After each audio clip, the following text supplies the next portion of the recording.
ሰላም ጤና ይስጥልን ውድ የቻናላችን ተከታታዮች ፕሮግራማችን ቤተሰቦች፣ ይህ አብዲ ራዋ ቲዩብ ነው። ፕሮግራማችንን ላይክ በማድረግ እንድትጀምሩ፣ ላይክ ስታደርጉ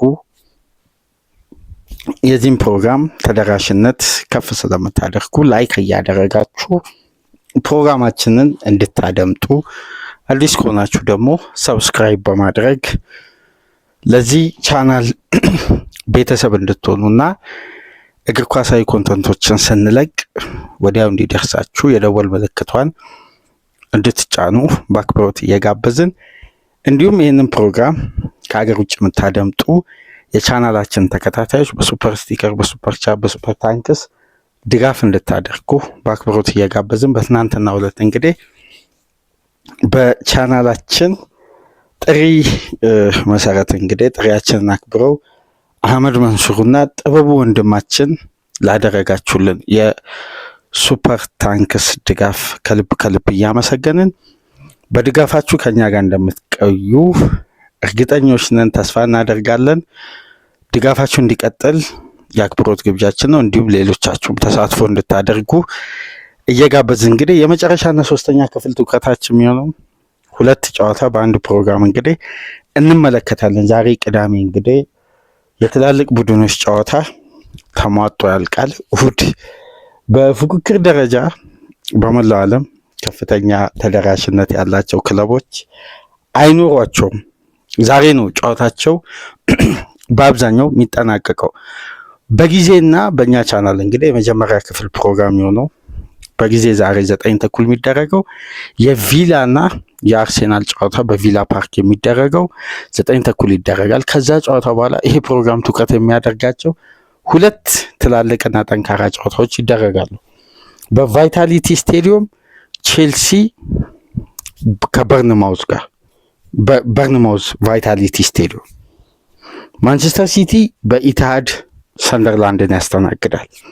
ኒውካስል ከበርንሌ፣ ቶትናም ከብሬንፎርድ በተመሳሳይ 12 ሰዓት የሚደረጉ ጨዋታዎች ሲሆኑ ምሽት 2 ሰዓት ተኩል የአርነ ስሎትን ቆይታ የሚወስነው የኤለን ሮድ ፍልሚያ በሊድስ እና ሊቨርፑል መካከል ይደረጋሉ።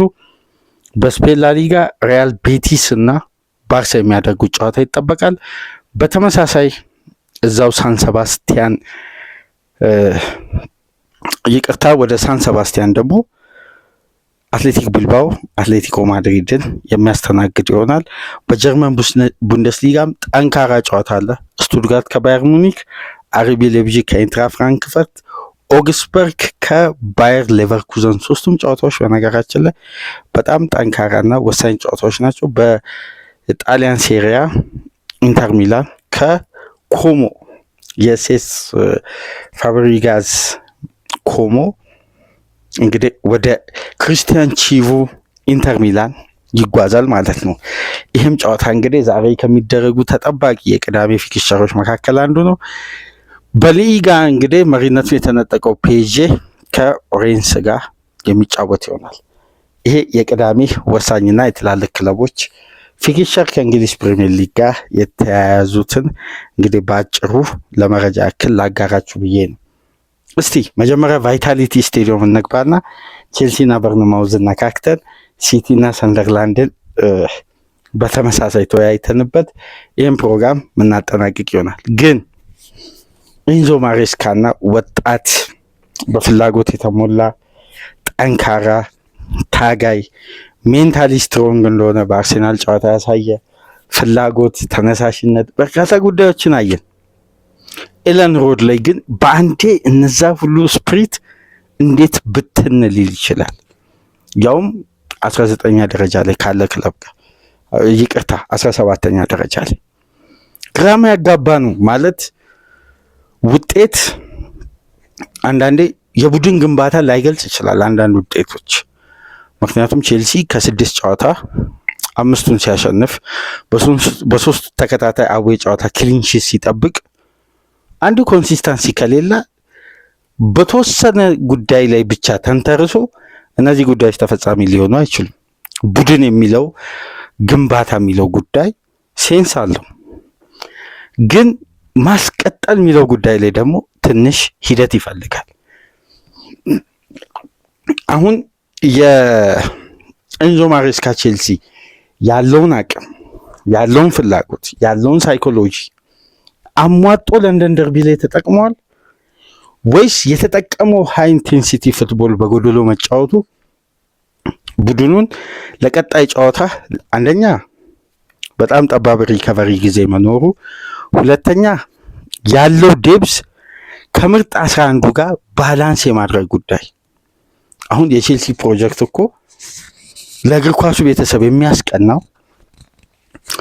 ከ2 ቢሊዮን ፓውንድ በላይ ነው አይደል ኢንቨስት የተደረገው በክሊር ላይ ካፒታል እና በቶዲ ቦይሊ ከ2022-23 የውድድር ዓመት በኋላ አብዛኛው ኢንቨስትመንት የተፈጸመው ፋይናል ሰርድ ነው። እንዴት የሚያስቀና ስብስብ ነው የተገነባው በቼልሲ ቤት። አንዳንዱ እኮ ፌል እያደረገው ሁላ የተጋጣሚ ቡድን ደጋፊ ጭምር የሚቀናበት ስብስብ ነው። ግን ይህን ስብስብ በተመሳሳይ ስፕሪትና ቴምቦ ጠብቆ መሄድ ሁለት አይነት ሳይኮሎጂካል ግንባታ ቡድኑ የሚያስፈልገው ይመስለኛል። ምክንያቱም 2 ቢሊዮን ፓውንድ የወጣበት ስብስብ ላይ እንከን ማውጣት ተገቢ አይደለም። ማለት ካራክተር ሊያንሰው ይችላል። ስትራክቸር ከፍ ብሎ እኮ የተለያዩ የቡድን ባላንሶች ላይስተካከሉ ይችላሉ። ግን ቼልሲ እንደ ቡድን ያለው ይሄ አቅም እንዴት ይሄ በምሰሶ ደረጃ ጥገኛ መሆን የለበትም። 2 ቢሊዮን በወጣ ቡድን ላይ እንከን ሊወጣበት አይገባም። ይሄ ጎለዋል፣ ይሄ ይወጣል መባል የለበትም። ግን ባለው አቅምና ስታንዳርድ በኤንዞ ማሬስካ ምስል በነ ዊኒስተርሊ እና ላውረን ስቲዋርት ቅኝት በአዲሱ ደግሞ ዊል ፋየር ከበስተጀርባ ስፖርቲንግ ዳይሬክተር ፖዚሽን ላይ ሌላ አዲስ ኃይል እኮ ቼልሲ ከሊቨርፑል ስራ አስኪያጅ አምጥቷል። ከባድ መልማይ፣ ከባድ ወጣት ተጫዋቾችን በንስር አይኑ የሚያይ አስደናቂ መልማይ የሊቨርፑል ኃላፊዎች ከ12 ዓመት አገልግሎት በኋላ ለእረፍት ለ8 ወር ጠይቆ ስራውን ከለቀቀ በኋላ ቼልሲዎች ከስራ ሲመለስ አየር ላይ ነጠቁት። አስገራሚ ስራ አስኪያጅ።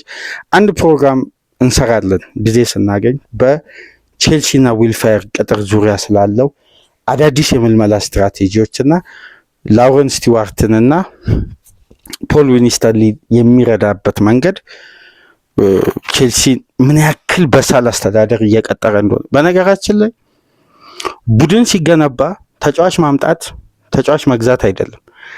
ስትራክቸሩ ከላይ ጀምሮን ወደ ቡድን ወርዶ ተጫዋቾች ጋር የሚደርሰው እላይ ያልተስተካከለ ታች ሊስተካከል አይችልም። ትልቁ ስራ የሚጀምረው ከአስተዳዳሪዎች ነው። ማንቸስተር ዩናይትድም ስር ነቀል ለውጥ በአስተዳዳሪ ደረጃ ካደረገ በኋላ ቢያንስ አንድ አይደንቲቲ መሬት ላይ ለማውረድ መጣር የጀመረው። ምክንያቱም የአስተዳደሩ ቅኝት፣ የበሰለ ውሳኔ፣ እርጋታ፣ የምልመላ ስትራቴጂ ተገኘ ተብሎ ገንዘብ ማዝረከክ አይደለም። ተጫዋች መሰብሰብ ማጠራቀም አይደለም። ስትራክቸር አለው እና አሁን ፖል ዊኒስተርሊን እና ላውረን ስቲዋርትን ሁለቱ ስፖርቲንግ ዳይሬክተሮች የዝውውርና የተጫዋች ምልመላ ክፍል ኃላፊዎችን በተቀናጀ ሁኔታ የሚያግዝ ዊልፋየር የሚባል ዴቪድ ዊልፋየር ይባላል። ከባድ ባለሙያ የማይክል ኤድዋርድ የቪዲዮ አናሊሲስ ምክትል ዳይሬክተር የነበረ ነው።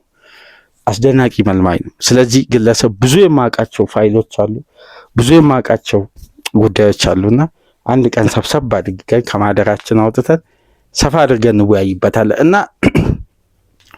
ይሄ ቡድን የተገነባበት ቅኝትና አሁን የቼልሲ ደጋፊዎች በሶሻል ሚዲያ የሚጽፉትን በእኛ ዩቲዩብ ቻናል ላይ የሚጽፉትን ኮሜንት፣ ስለ ኤንዞ ማሬስካ ያላቸውን ጥያቄ፣ የተለያዩ ጉዳዮችን በተለያየ አንግል ተመልክቻለሁ።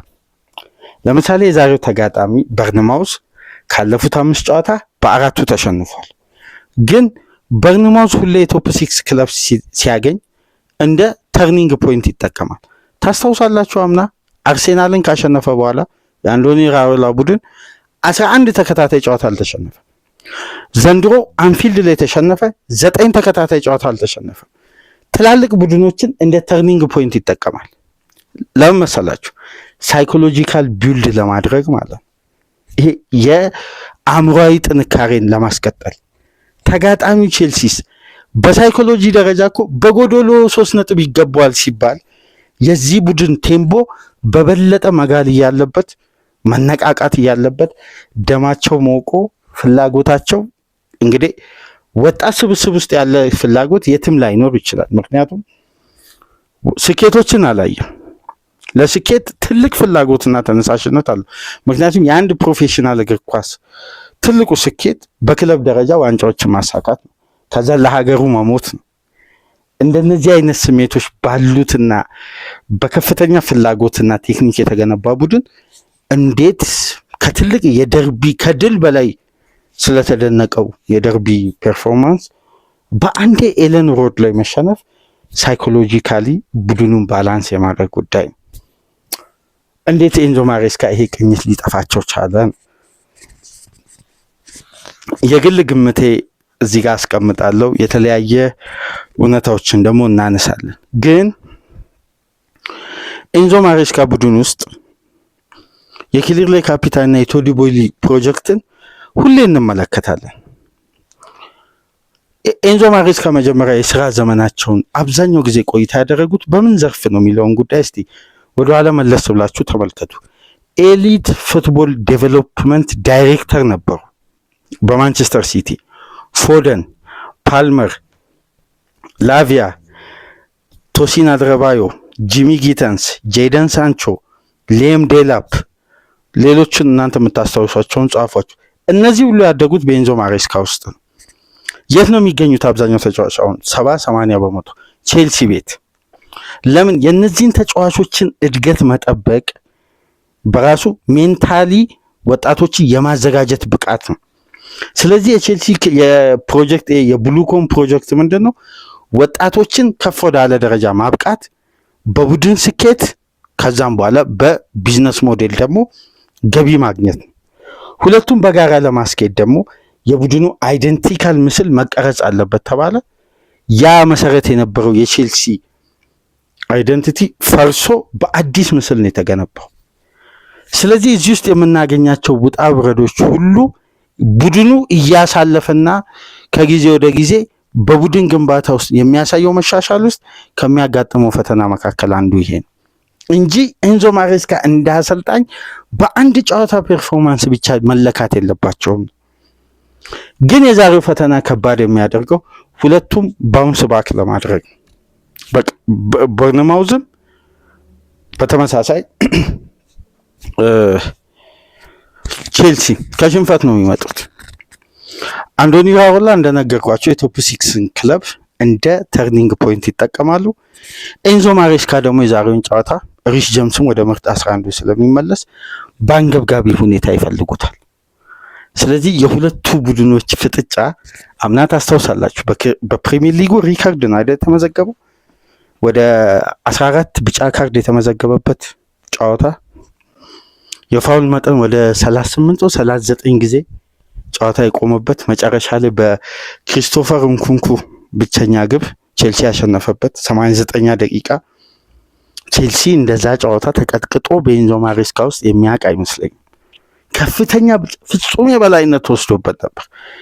ይሄ የእንኩንኩና የሳንቾ ቴክኒካዊ መናበብ እኮ እዛ ጋር በፈጠረ ተጽዕኖ ነው አይደል? አምና በተመሳሳይ ወቅት ቼልሲ ጣፋጩን 3.89 ደቂቃ ትዝ ይለኛል ጨዋታው አስቆጥሮ ያሸነፉት።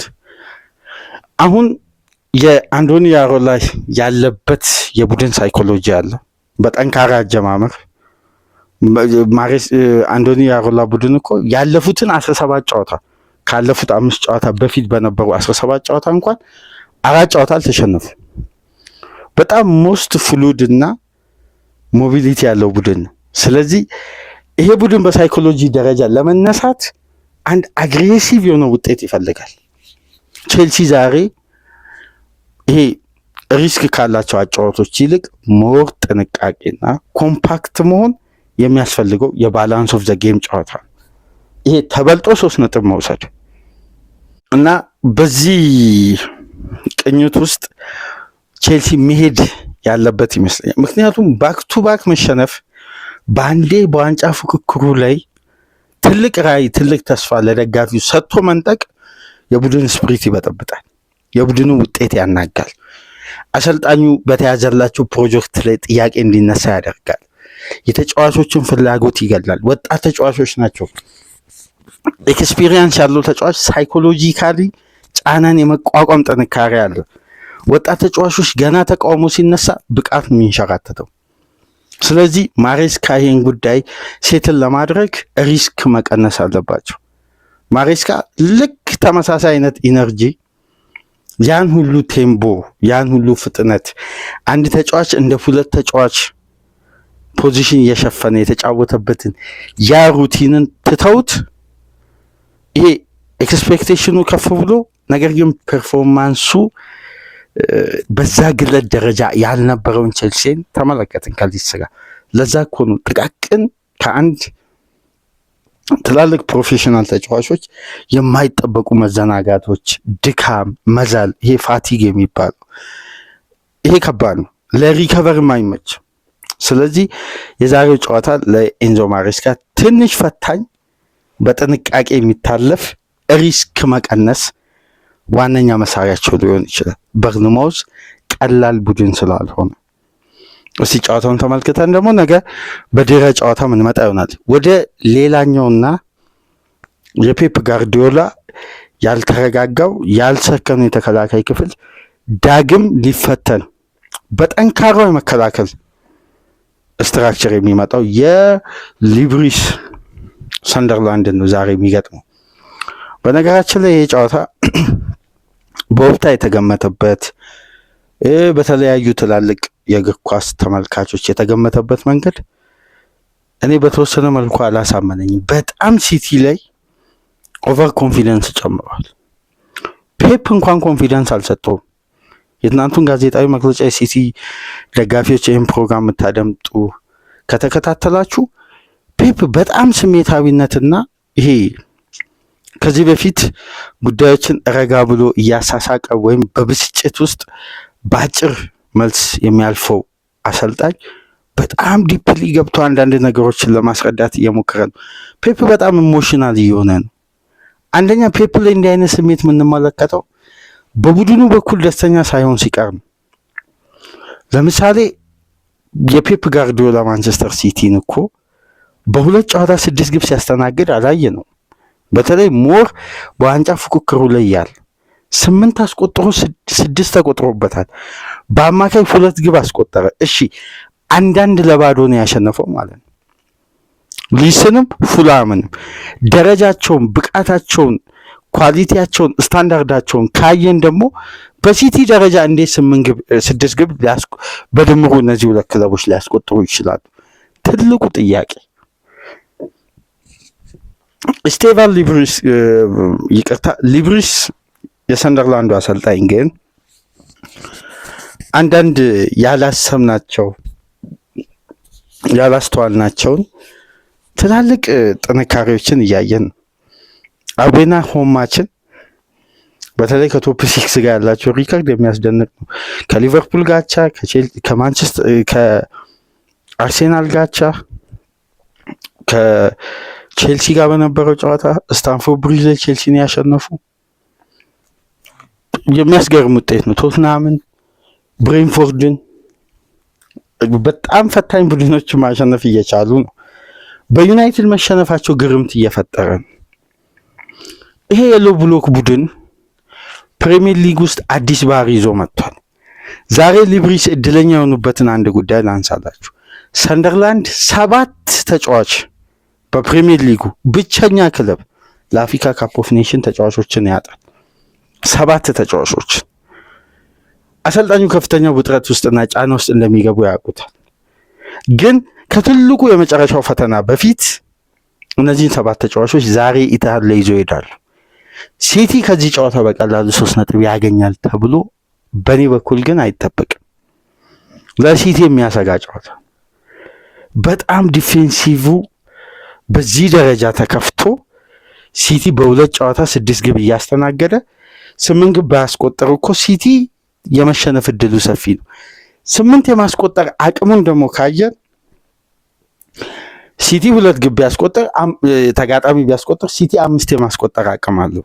ይሄ ጥሩ ነው። ግን አርሴናል ለምንድን ነው ታይትል ፌቨራይት የሆነው? አሁን በዚህን ሰዓት እስከ 14ኛ ሳምንት ድረስ 3 ያስቆጠር 2ም ያስቆጠር 1ም ያስቆጠር 4ም ያስቆጠር ግን አይቆጠርበትም። ስለዚህ በአመቱ መጨረሻ በተቆጠረበት ግብ ዋንጫው ቢወሰን ለምሳሌ ባለው የጎል ዲፈረንስ ቢወሰን አርሴናል ነው የሚበላው። ለምን? ቢያንስ ዩኒክ ከሆኑ ጥንካሬዎች መካከል አርሴናል ግብ ኮንሲደር ያደርግ። ሲቲ ላይ ግን ማንኛውም ክለብ ምክንያቱም ሊድስ ማስቆጠር ከቻለ ሊድስ 2 ግብ ያውም ካምባክ ለማድረግ አቻ አደረጉ እኮ። አሁን ሲቲ ቤት የሚያሰጋው እሱ ነው። ስለ ፋይናል ሰርዱ ተውት። ሲቲ አንድ ቀን የሚያሳስበው የተሟላ የፋይናል ሰርድ የሚድ ሰርድ ተጫዋች አለ።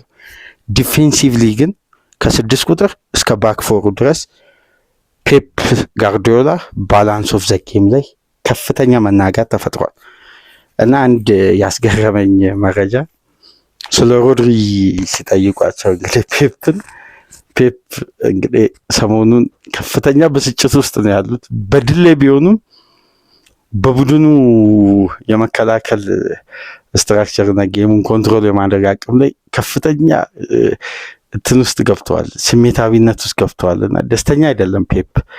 በዚህ መሰረት እንግዲህ ጋዜጠኛው ስለ ሮድሪ ሲጠይቋቸው ሮድሪ ሲመለስ እኔ እነግራችኋለሁ፣ እስከዛ ድረስ በየጨዋታው ቀደም ብያላችሁ ስለ ሮድሪ አትጠይቁኝ፣ ሲመለስ እኔ እዚሁ ስለምመጣ ከእናንተው ጋር ነኝ ቀሪ ብዙ ጨዋታዎች ስላሉ በየጨዋታው ቀደም እያላችሁ ሮድሪ እያላችሁ በጥያቄ አታሰልቹ። ሮድሪ ሲመለስ እኔ ራሴ እነግራችኋለሁ። እና ይሄ ተጫዋች የሪከቨር ጊዜ ሲል ኔክስት ብሎ ጋዜጠኛው የዘሳንን ሪፖርተር እንግዲህ አቋርጠውታል። ፔፕ ጋርዲዮላ ትንሽ ስሜታዊነት፣ ብስጭት አሰልጣኝ ፔፕ ላይ ይስተዋላል። የዛሬው ጨዋታ እንግዲህ 12 ሰዓት ቫይታሊቲ ስቴዲየም በርንማውዝ ከቼልሲ፣ ኢትሃድ ላይ ማንቸስተር ሲቲ ከሰንደርላንድ። በእንዲህ መልኩ ቅድመ ጨዋታ ግምገማ አደረግን። ላይክ እያደረጋችሁ አዲስ ከሆናችሁ ደግሞ ሰብስክራይብ በማድረግ ቤተሰብ እየሆናችሁ ከሀገር ውጭ የምታደምጡ በሱፐር ስቲከር፣ በሱፐር ቻት፣ በሱፐር ታንክስ እየደገፋችሁ ቻናላችንን ከፍ እንድታደርጉ የአክብሮት ግብዣችን ነው። አህመድ መንሱርና ጥበቡ ላደረጋችሁልን የሱፐር ስቲከር ድጋፍ ከልብ እያመሰገንን ሌሎቻችሁም እንድትሳተፉ የአክብሮት ግብዣችን ነበር። በ3 የተለያዩ ፕሮግራሞች ከእናንተ ጋር ቆይታ ያደረግን ቅዳሜን በድረ ጨዋታ ግምገማ እሁድ ንጋት እስከምንገናኝ ድረስ ሰላም ቆዩ።